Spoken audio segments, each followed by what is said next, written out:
So we have Meltem Azoy from Intuitive Surgical here in charge of security on their platforms and products.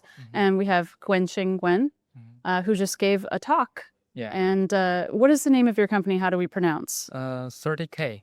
30K. Okay. Or 30, it's okay. Alrighty.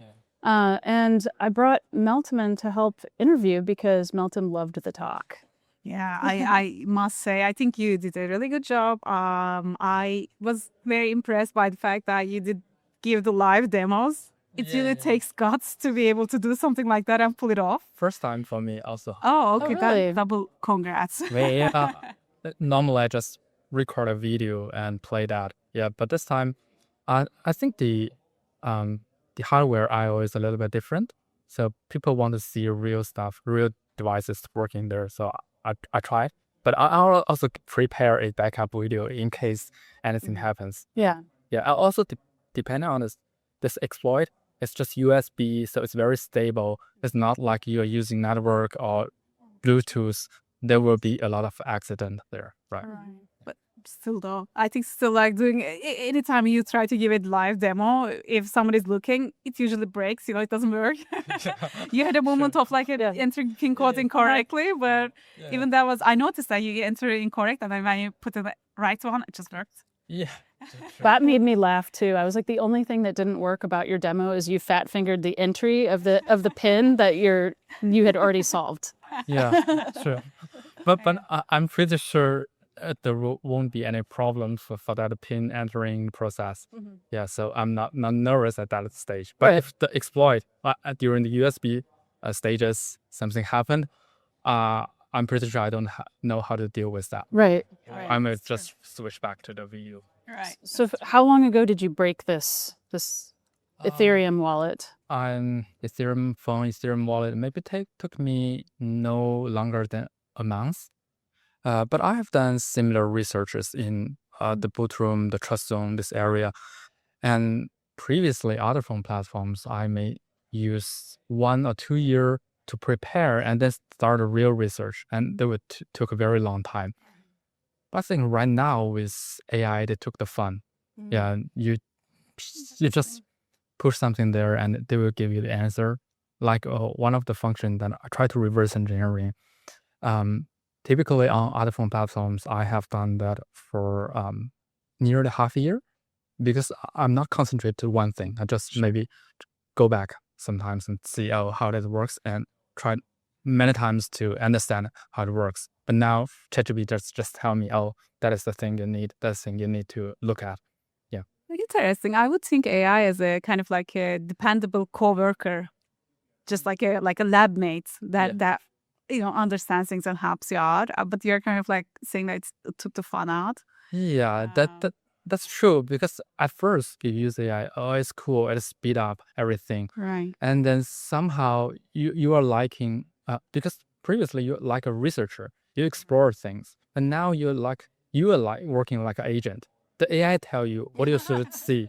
Yeah, and when the whole thing finished, you look back, and you do not remember much about it, and because it took too long, and people need time to consuming every information. But now you don't have that period to do that. Yeah, that's true. That's an interesting way to look at it. I think it's kind of like producing so much and so fast. You cannot consume. Exactly, gets you into the point of like not being able to understand perfectly what you have done. Yeah. But at the same time, I think AI is only helpful when you know what you're doing. Like if you don't know what you're doing, Sure. it's just nonsense. Yeah, because if some other people are doing targeting on the same device, Right. but they don't have the knowledge I have about TrustZone and bootloader, even they're using AI, they don't know what question to ask. And because AI not 100% accurate, if they made some minor mistake, only you can tell the AI, you can fix this thing and everything works. Right. But other people, they don't have this experience. They will let the path goes wrong, and then you go wild. Yeah, absolutely. I had a question from beginning of your talk actually. Can you tell us a little more like what the phone is used for? Like why do you need a secure phone as opposed to just a phone?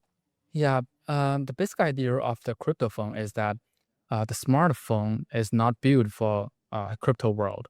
You may need some specific trusted applications to sign transactions, to talk to the blockchain. And in normal case for a normal smartphone, they don't have that kind of utilities in the trusted world. So they may have to do some magic on the normal world, the user land space, so that will introduce a lot of attack surface.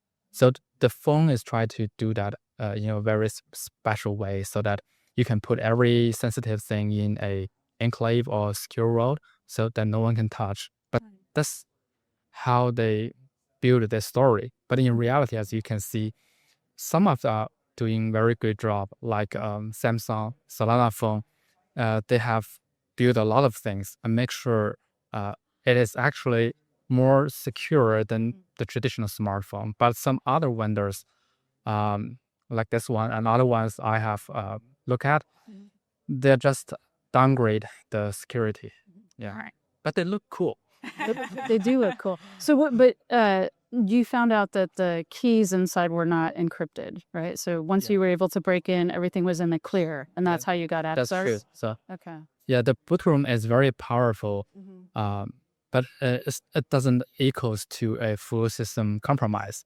There are many chances that the vendor can prevent the impact of the boot room level exploitation. Like they can use a isolated secure chip to store the keys, so even they're not encrypted, you cannot touch them. Or they may add something like in the Android application level, make sure there's a lot of obstacles you have to overcome. So like, I think the very famous boot room exploit on iPhone is called Checkmate. So it should compromise the whole system, but Apple managed to use their SAP, isolated chip, to prevent the disaster. And so that there can be passes that can do that. I think one of the things that makes the manufacturers avoid this kind of like extra work or like doing the right thing is the cost sometimes, right? Like cost of extra chips, cost of extra hardware, cost of development in some cases. I think it looked like they took shortcuts where it's because easy to develop. Yeah, true. I think the cost for a small company, for a small phone vendor, if they really want to build something secure, they have do a lot of trusted world or trusted application development. But that is not very easy for them, because normally that part of the code, the SDK, is not provided to small vendors. So you can easily build an Android application. So everyone can do that and push that phone to test it. But if you want to do the trusted world part, that would be not very easy to run. You have to talk to MediaTek, to Qualcomm. You may have to talk to Google, and you need the resources to actually build that. So I think that's probably the reason they took the shortcut to go through that way. Yeah. So your recommendation would to buy, if you're buying a crypto phone just to keep your wallet on, you want it to be from a large vendor who has established relationships with like MediaTek and Google, etc. I think if you want to trust this kind of device, you are not just based on their marketing hype, their documentation, their white papers. You need some external report or testing companies that will give you this, give credit to them. So, and also you need to look into if they have good bug bounties, they have responsible disclosure channel for vulnerabilities, and if all that things works and there's some reputation for them, you can start to trust them. But otherwise, if you buy this thing and just put your digital asset there, is a little bit risk. Yeah, but I do have seen other, like if Samsung do this, they have doing the phone business for a long time. Most likely they will not leave something bad there. But for small companies, they need better from the external reputation. That's true. I was going to ask you actually, just curiosity at this point, how do you pick your next targets? Like, what are going to attack next? Great question. Yeah, it's like this. So if you were in the traditional security, a traditional industry, the products are not evolving too fast. But in Web3 or crypto world, every development is faster than the security side should follow. Right. So there are many new products every day. On blockchain, there will be new DeFi applications. On hardware level, there will be like crypto post terminals that you can pay with Right. Bitcoin. And then comes like the deep in stage, like last year. So there are many miners like device that you can connect to their server, their backend centralized cloud, allowing to make distribution computation on this device. And then this year, I think, or started from last year, crypto phone emerges, and also hardware wallet. Of course, most people know that. And they have new products, new models, new ideas being developed every year. Right. And so I don't need to pick He new orders targets. them when they Yeah, hit the market. they just pop up to me. Not like in the traditional, you have to find the new things everywhere. Right, It's right. maybe in a corner, but these things are just pop up every day. You already have a list of things that Yeah. you're going to work on anyways, right? If you're interested, I guess you wouldn't Yeah, go ahead and try to, because I think it gets a little bit boring. Like sometimes if it is gonna just repeat the same thing that you did before, it's yeah, just like, right. So Why definitely, bother?